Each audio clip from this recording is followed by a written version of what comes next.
And they in the churches they controlled, they got all the pictures out, painted the walls white, and knocked out the stained glass, and any sculpture type things they knocked their heads off. Extreme Protestants were a bit fanatical in my opinion. We had them in Britain, so I know, I've walked and I've seen the damage they did at the time of Oliver Cromwell. They abolished Christmas because, you know, it was a pagan thing. They really didn't like paganism.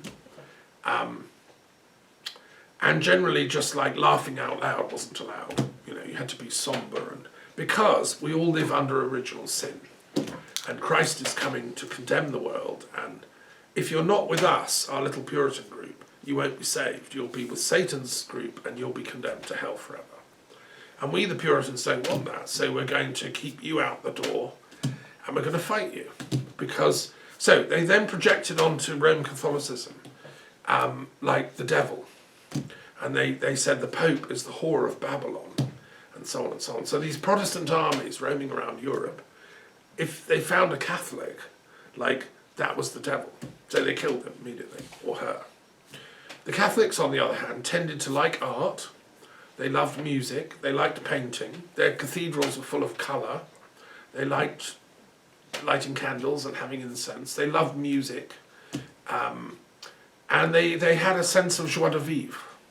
They wanted more fine clothes. The women used to like dressing up in silks and, you know, the kind of typical beautiful clothes. And they thought, surely life is supposed to be about beauty and art and culture. And in Rome, in the Vatican, they commissioned Raphael and Leonardo da Vinci and all the great artists to make beauty, because they thought that aesthetically that should be what's happening. The Protestants didn't agree. So they fought this war, and it was horrendous. If you study the history of Europe at this time, which I've done, there was a war called the 30 Years' War that went on for 30 years. And both sides did massacres. You know, it was horrendous what was done. What happened was the intellectuals of the day said, we've got to rise above this. You know, we're both Protestant and Catholic. I have Protestant parts of me, I have Catholic parts of me. You know, they're both good. We need to find a new synthesis, a new third way.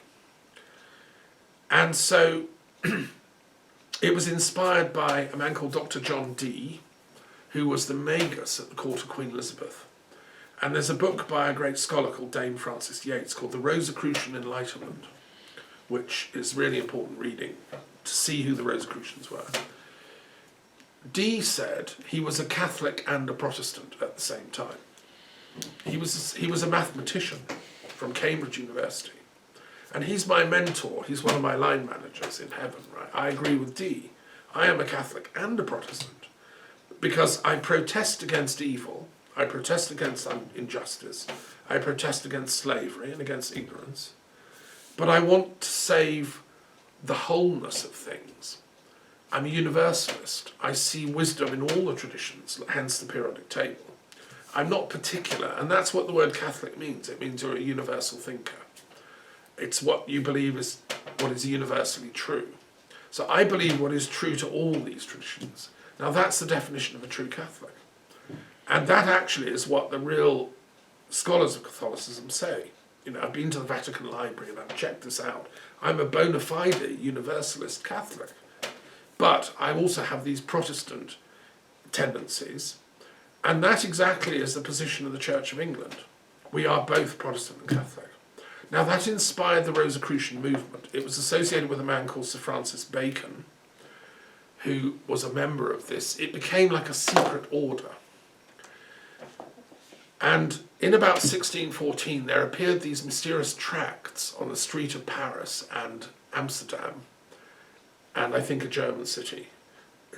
They were pinned up on the wall, saying, "Fellow Christians, join the secret society of Rosicrucians. We are the true light. We are the true brotherhood of Christ. We ask you not to fight against either Catholic or Protestant. Join the Church of True Unity. Find your true knowledge within." And nobody knew who put them up. It was the talk of the town in Paris and Amsterdam and Germany. Like, what are these Rosicrucians? Have you met one?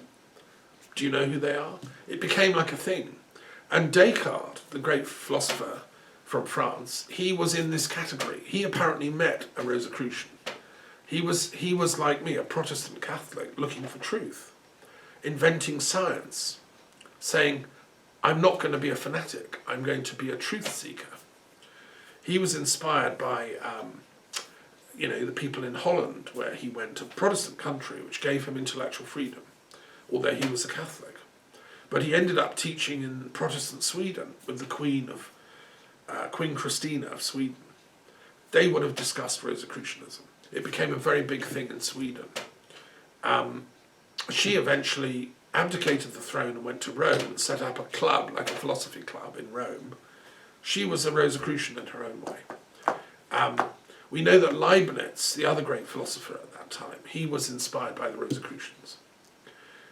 The founding myth of the Rosicrucians was in a couple of texts that were published around that time, about a man called Christian Rosicrucianism. The legend is, the story is, that he was a sage who lived 200 years before, who had travelled throughout Germany and Europe. He then went to the east. He went to Syria and Damascus, and he found secret knowledge. And then he came back to the west and founded the Brotherhood of the Rosy Cross. Because a Rosicrucian means someone that is a member of the Brotherhood of the Rosy Cross. He taught, and they were an initiate order that met very seldom. A bit like the philosophy club in Betete, they would just meet, every now and then. Only in the true Rosicrucian higher levels, they swore to meet every 100 years. So these were people that had mastered the arts of longevity. They could, I'll meet you here in Betete in the year 2500 or whatever, They were that sort of people. And it was believed that they were what we would call Mahatmas or masters, enlightened sages. It's a legend, Whether any of that Rosicrucian story of Christian Rosicrucianism is true, I don't know. I mean, I've studied the history of this, but many people believed in it. And there is to this day a movement called AMORC, the Rosicrucian Fellowship, based in America, which has many thousands of members, tens of thousands of members. And they believe that it was a real thing. There are probably about 400,000 Rosicrucians now. You can join it. It's a society with secrets. So you join at the beginning and you get a little more information each time.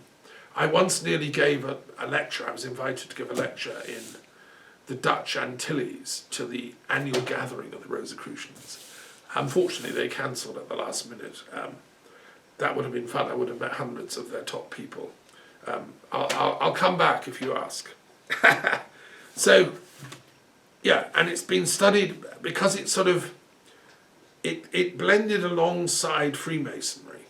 So esoteric Freemasonry is boxes 116 to 118. There's an overlap. Because, for instance, in 19th century England, a lot of Freemasons set up a lodge of Rosicrucian Freemasons. So they were dedicated to an esoteric form of Christianity. Now, why is it connected with the arts? The Rosicrucians believed that beauty is part of God's plan. The human form is beautiful. There's nothing wrong with presenting it in sculpture and art. Painting. Many of the great artists were secretly Rosicrucians, and they put in their paintings, people like Rubens particularly, little signs, little esoteric signs that they were on an esoteric Christian path, And art historians can study these signs and say, that's the Rosicrucian symbol. Another one is Poussin, the great French painter who spent time in Rome. He put signs in his work that he was a kind of Rosicrucian. Even Leonardo da Vinci did the same. From a bit earlier, but it's the same idea. The image of the Rosy Cross is, you have a cross, but instead of having a naked, dying Jesus on the cross, you put a rose. And this is the symbol of the Rosicrucian movement.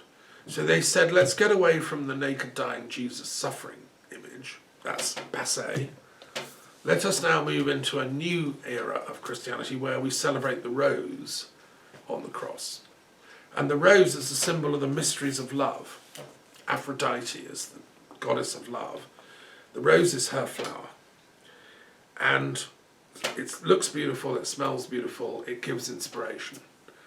So that's the symbol, and it occurs in art, paintings, and you can buy little badges, Rosicrucian badges and so on.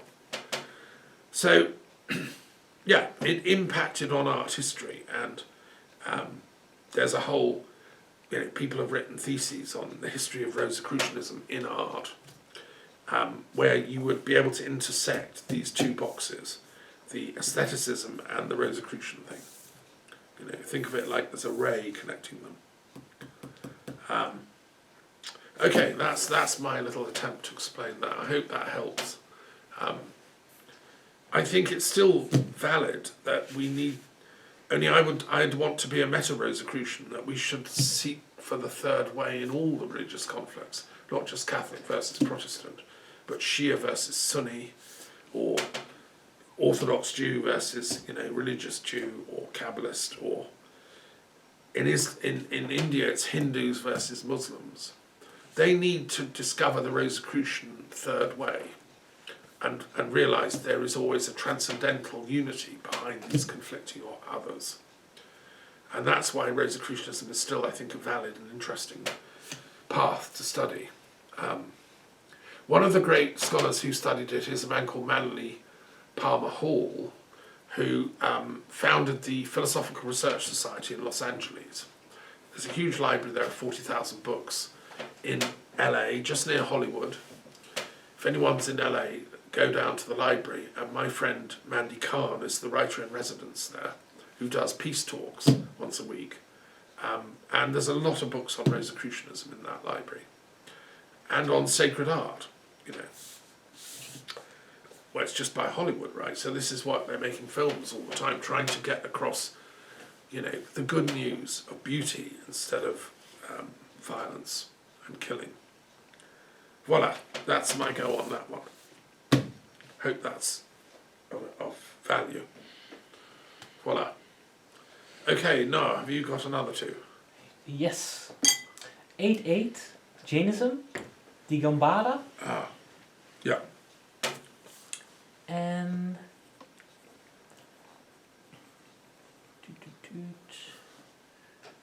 what's there? Okay, and 22, Primal Norse Germanic. Gosh, okay, that's fun. Right. Well, let's do the Jain one first. So Jainism is a word that means victory. Jain is to be a victor, to win the victory. And they follow the rule of absolute non-violence, ahimsa. They're very strict. They're like the highest Puritan form of Hinduism because they don't do any violence of thought, word or deed. They're pure living vegetarians. They live in a very simple way. And they don't speak lies, they don't shout, they don't lose their temper. They're dedicated to this pure life. And they say if you do that, if you keep that up for your whole life, when you die you will reach liberation. Your soul won't have to reincarnate. You will go to the highest heaven worlds and you will be like an immortal sage living in that heaven world for all eternity with other fellow souls. Unlike in Buddhism, they don't believe that your soul just reverts back to the void. They believe you're more like Christians, that your soul will go to a heaven world, but it'll be a very pure world. There'll be no killing and hatred and lies and all that stuff. The Digambaras live mostly in the south of India. This tradition was founded in about the 5th century BC by a man called Mahavira, who was a kshatriya from the warrior class, which meant he had tremendous discipline and strength. He could have been a warrior, But he chose to devote his strength and courage to the spiritual journey. And he went and studied meditation. He went and practiced fasting, penances, lived alone in the forest, and then gathered a group of students with him. And he set out the rules of what it is to be a Jain, you know. And these people have followed it ever since. It's an unbroken lineage of people initiated by him. The Jains believe he was the most recent of what's called the Tirthankaras. A Tirthankara means a ford crosser, someone who crosses a river at the ford. There have been 24 of them so far. He was the 23rd, I think. There have been 23. There's another one coming. And they only come every few tens of thousands of years. They're very rare. And if you follow them, you can reach total liberation. Otherwise, you get lost in, like, you know, the plasma clouds of the solar storm. That's a metaphor based on the fact that every drop of light that's created in the sun takes tens of thousands of years to escape the sun. It's created in the centre of the sun and it swirls around in the plasma before it gets to the surface of the sun and then gets to the earth in 8 minutes. So from a Jain perspective, we're all like swirling around in this cosmic plasma storm. You know, the Jains know how to get off the planet and go 8 minutes, 93 million miles. You know, Digambaras are quite strict. They won't wear clothes. They say clothing is unnecessary. It's vanity. Like, why do you have to wear rainbow scarves? It's just like poser stuff.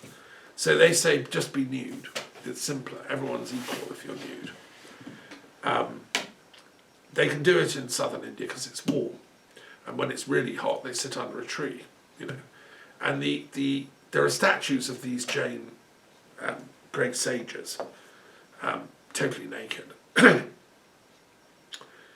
And they're quite strict. And they were met, what's interesting is in my research is when Alexander the Great went to India, he went partly as a philosopher, like Napoleon going to Egypt. He took his scientists and things.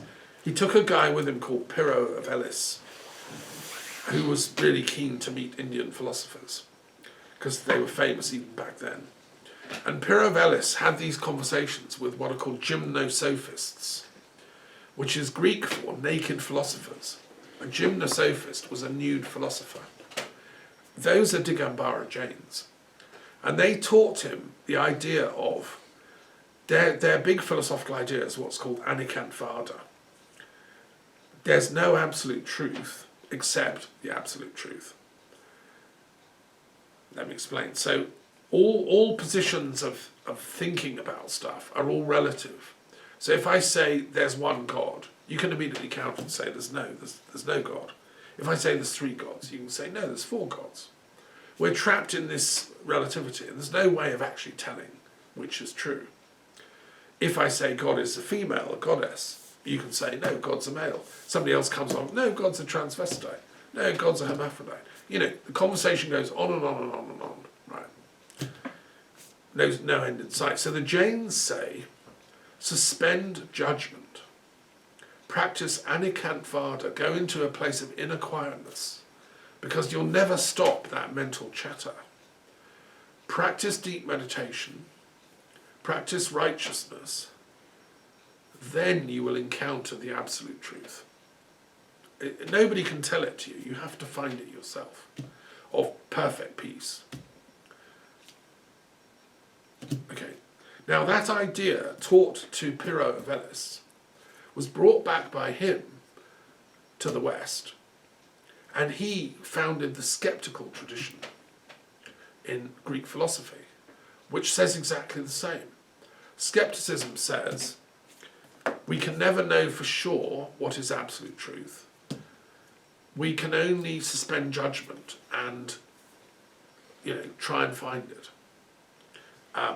And so when I discovered that, because I've been to India 10 times, I've met conferences of Jains, I've discussed this with them, and they know that what I'm saying is true. They're very proud of Pyrrho of Elis and the skeptical tradition. What the Western academics didn't get from Pyrrho was the Jains say, yeah, but that's not it only. You also have to be non-violent to get truth. You can't be sceptical and violent. There's no point. Because the minute you're violent, it means you're attacking somebody, You've got to refrain from that. Practice Anikantvada, and then you reach enlightenment. So what I'm saying as a philosopher is, thank you very much, Pyrrho Velis, but we need to update what is skepticism here in the West. So practice skepticism against all these boxes. Like, don't go with just one. Love them all, learn about them all, and then go for higher enlightenment, which is the synthesis of the best of all of them. Okay, so that's Jainism, Digambara. How does that fit with the Norse tradition? You might say, well, it's nothing in common at all, because the Norse are all crazy Germans, berserkers, and they're Vikings, and they're, blah, blah. No, the Norse tradition is very interesting, actually, if you go into it in detail, box 22. If you talk to the wisdom people of the Norse tradition, they're the rune masters. The Norse people believe that Odin, who is their wisdom god, he's like their Buddha or Mahavira. Odin taught their ancestors how to use the runes, which means a secret or a mystery.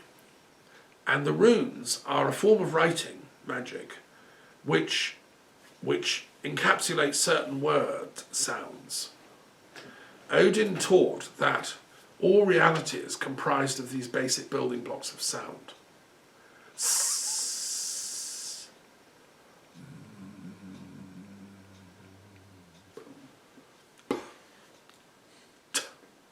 Etc. These are the runes, and they have different shapes and different meanings. And if you study the Norse spiritual teachings, you learn the runes. And you receive the initiation from Odin, or Woden, who is the god of wisdom. Odin is the master of the tree of Yggdrasil. The tree of Yggdrasil is the entire universe. There's nothing that's outside it. We're on one little planet, on one little branch of one aspect of the tree of Yggdrasil, which is the entire universe. And Hannes Alfvén, the Swedish cosmologist, has discovered that every galaxy and metagalaxy in the universe is in touch with all the others through these plasmic currents. So we are literally in a giant tree.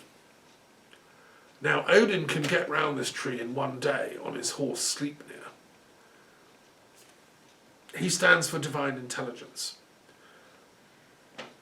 The Jains would agree that there is a divine intelligence underlying the universe. That's why they're trying to get back in touch with it. Through being pure, they're trying to contact the divine intelligence. Because this planet is in trouble. And they're great warriors. They're warriors of light. Odin was also thought of by some people as a warrior god, But he's a warrior of light, like the Jains. He wants his devotees to be peace people and to use the magic of the runes to make peace. Actually, it's interesting, the librarian of Queen Christina of Sweden was a man called Boreas, a Swedish savant, who studied the runes. And he said, I wonder if these runes are connected with the Hebrew alphabet, the Kabbalah at all. I wonder. I mean, what a great guy, right? So I came along a few hundred years after, and I wrote the book, The Kabbalah Runes, proving that they're connected.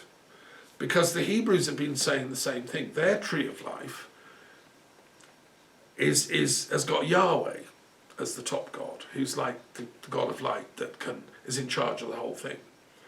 But it's exactly the same as the tree of Yggdrasil. Now the Jain cosmology is exactly the same. I've been to India, got from the Jains they give you a kind of shape, which I've got next door, of what the universe looks like. It's like a giant keyhole. It's got a sort of long bit here and then a top bit here.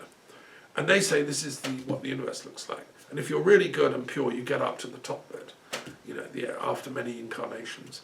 All these rune people, Jain people, they all believe in reincarnation.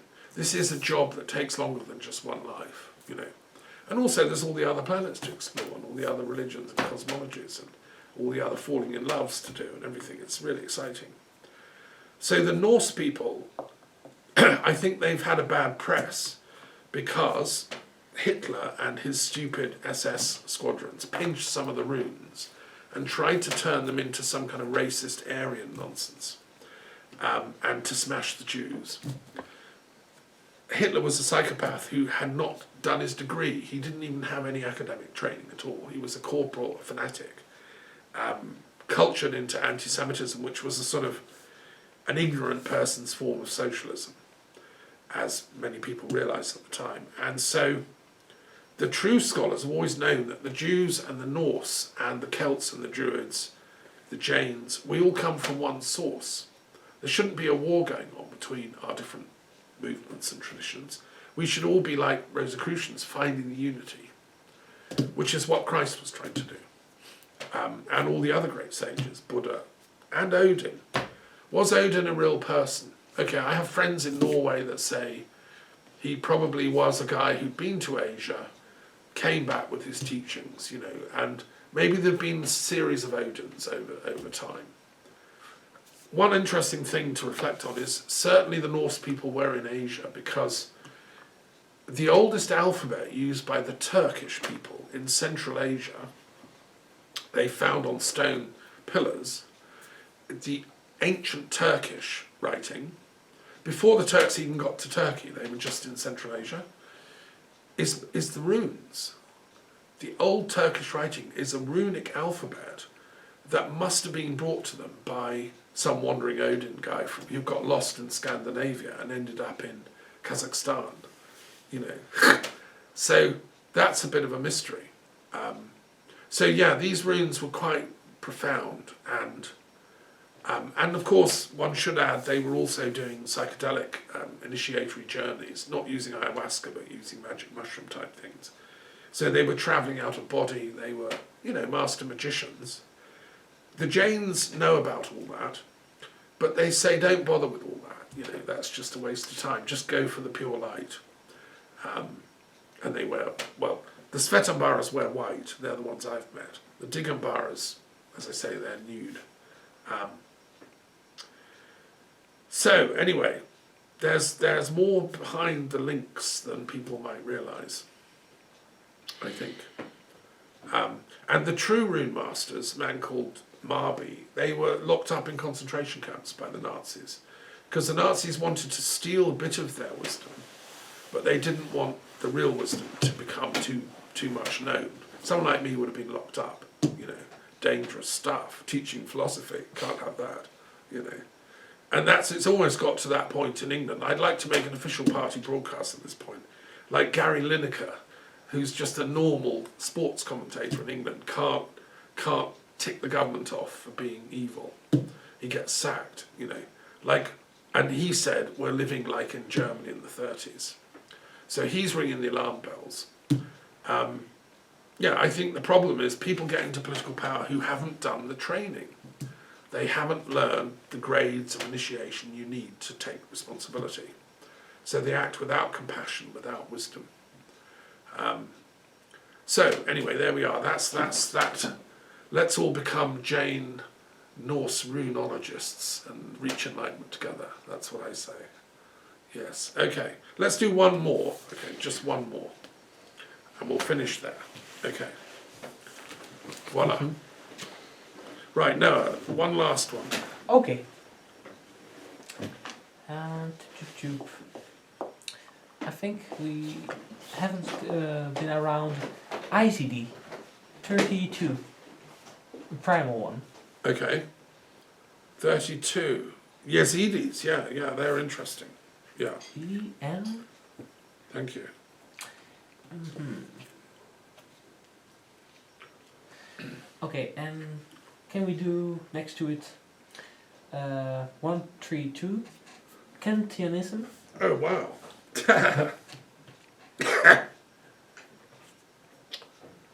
Okay, that's interesting. Yes, so we'll do the Yezidis first. Okay. All right. So I've always known about these people. They're like an obscure sect in the Middle East, concentrated in the mountain regions between Turkey, Iraq, Syria, and Iran. They're scattered around, and they seem to be older than the Muslim people that live there, their neighbours. They worship older gods, and they have an old religion going called Yezidi religion, which is older than Islam. It's handed down orally, but it also has some scriptures, which I'll explain in a minute. Its theology is most like that of the ancient Persians, the Zoroastrians. They believe in a variety of different gods, and there's a good God who creates the world, and then there's a sort of demonic God who causes trouble.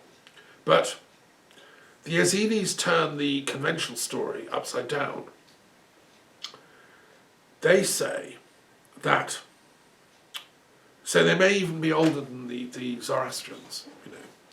They say that when the good God created the universe and mankind, one of the angels kind of was a bit like, what are you doing that for? Won't that cause trouble? Questioning, grumbling. And all the other angels said, oh God, you're great, go for it, you know, we love you, we worship you. They were sort of just followers of God. But God didn't want just normal, boring followers like worshipping him. He actually wanted people with a brain, including angels with a brain, who would question him and are you sure you're doing the right thing, God? I mean, so what God did is he appointed the questioning angel, the one who dared speak out, like, God, why are you going to make it so difficult to give birth? Aren't these women going to hurt? Like, can't you create an easier way of them having children? God, why are you going to make them like, okay, you make them fall in love, but why do they then fall out of love? Can't you like make that a bit more straight, you know, so that once they're in love, they stay in love? Otherwise you're going to have lots of broken families and broken hearts. And what about all this poverty stuff? Why are you creating money? And like, you're going to make some people very wealthy and some poor. Surely that's a stupid idea, God. So you can hear the angel saying all that stuff, because he was very intelligent. He could see right into the future. And all the other angels say, oh, you shouldn't say that to God. You can't say that. That's a heretic. You know, he's God, he can do what he wants, you know. Don't question that. But he said, no, I'm going to ask these questions. Now, according to the Quran and the Bible, that God is called Satan. He's very naughty, and he was thrown out of heaven by an angry God who said, no, you can't say that. You're an evil angel. I'm going to throw you down to earth and punish you forever and ever, and anyone that follows you. That's the official story in the Bible and the Quran. What the Yezidis say is that's not the real story of what happened. They know that the real story went differently. The real story was that God took that angel aside and said, well done for having the courage to speak up and asking those awkward questions. You're obviously the top student on this planet, and therefore I'm going to appoint you vice regent of the whole planet. I'm going to make you prime minister, because I've got to go away and found other universes. I won't be back for a few million years. Can you look after it whilst I'm away? I'm going to make you vice regent. And the angel was like, what, me? I mean, like, really? After all I said? Yes, I want you to do it. Oh God, go on then. And the Yezidis are the only ones that still worship him, as they're supposed to do. We all should. And they call him the peacock angel, because he's supposed to have beautiful peacock feathers, you know, like a peacock when they go showing off. He can do that, like as an angel, 70